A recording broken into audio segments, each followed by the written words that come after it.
زیادہ ہونی چاہیے.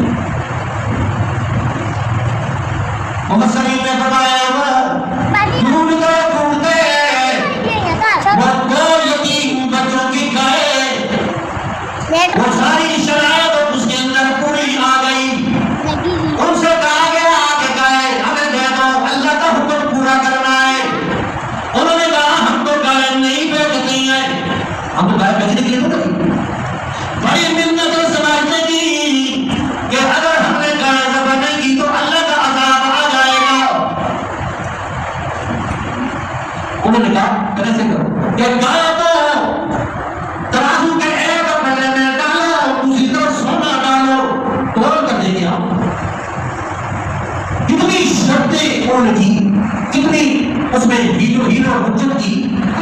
تو اللہ نے بھی پابندی اللہ دین کے ساتھ آج ہم مذاق کیسے کرتے ہیں. تو گائے ذبح کی فذبحوها وما كانوا يفعلون.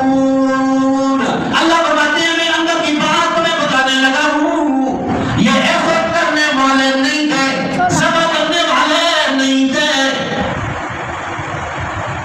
گائے ذبح ہو گئی اور قاتل کا پتہ نہیں چل رہا.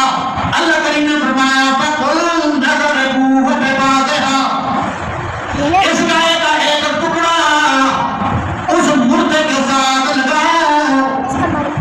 كَذَلِكَ يُحْيِي اللَّهُ الْمَوْتَى، لگایا اللہ نے اس مردے کو پھر زندہ کر دیا.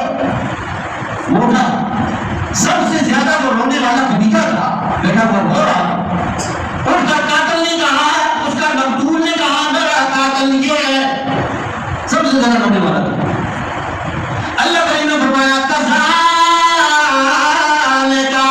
يُحْيِي اللَّهُ الْمَوْتَى، اسی طرح اللہ مردوں کو زندہ کرتی ہے.